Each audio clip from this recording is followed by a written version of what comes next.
Hello, my name is Alex Moore, and I am here to tell you about the sugar that may not work the way you think it will. Your first question may be, what is the sugar tax? It's a 2-cent per fluid ounce excise tax on beverages with high sugar content. It took effect on July 1st, 2017, and it was lobbied for by an organization called Healthy Boulder Kids, who are currently working on other projects. Though their website is down, it's an interesting site. Why did they push for this, you may ask? Their stated goals were to discourage consumption of sugary drinks, to reduce healthcare costs by virtue of that, and to obtain tax revenue from the tax to sponsor further projects, which they haven't done currently because the government shut them down on that one. The county is taking the revenue, not the organization. The dangers of sugary drinks should not be discounted. There are actual dangers. You can get from them diabetes type 2 and other diseases, numerous other diseases, and resulting from that you can have an increase in healthcare costs and health insurance costs. They're actually really scary in addictive situations. Who benefits from this tax? The county, Boulder Healthy Kids, and they would like you to believe that everybody does, but that might not be true. In fact, it's probably not.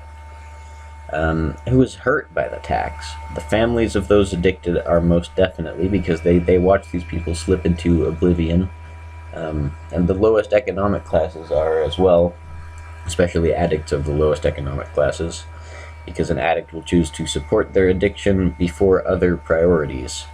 It's a well-documented phenomenon that happens in drug addiction and alcoholism, and the campaign against cigarettes.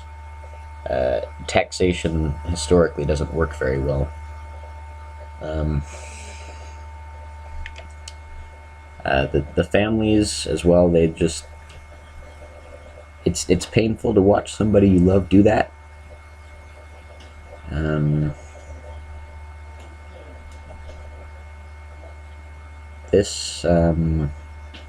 Why it's wrong.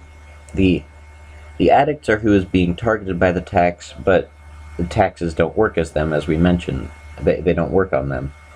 It just doesn't work because they say, oh, that's expensive, I guess I'm not getting this other thing, whereas a normal person gets no real benefit from this because they aren't addicted, they're not the cause of the healthcare rise, and they will decide against buying soda perhaps, but it just won't accomplish the intended goal. Addicts versus non-addicts. Addicts simply aren't going to stop buying the stuff, as I mentioned before. Instead, they'll forgo other things, and non-addicts aren't going to lower the healthcare costs by stopping, because they'll have really very little benefit from it.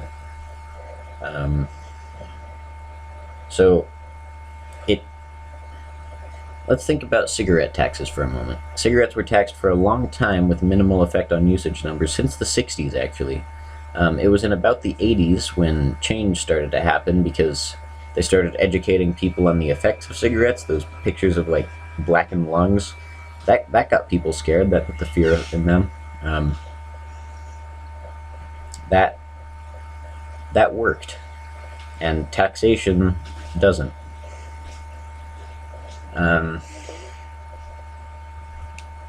So we can find a better solution. What would work for this is images like this horrifying image.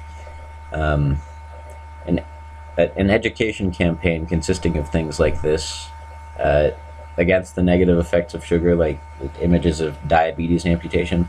Yes, it's scare tactics, but it does work. It was proven in concept with cigarettes, because people didn't want to smoke after seeing that. Why aren't we doing that, you may ask? The answer is money. It's really expensive to run education campaigns, and taxes bring in a really significant profit. However, this campaign for this tax ended up being very expensive on both sides, but there was no way to account for that in the beginning. So yeah, it's just money. And finally, this feels like a point that should be made. This is reaching into government overreach territory. It's artificial sugar is bad for us. We can agree on this, but do we also agree that the government should regulate everything bad?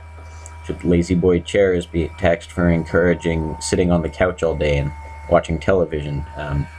Should perfumes be taxed for encouraging lust? And it's not the government's job to tax bad choices. There's a reason they're choices and not forced. Well, I hope this has been educational. I hope it's this is the conclusion of my presentation, but I hope that it inspires beneficial conversation among people and hopefully change.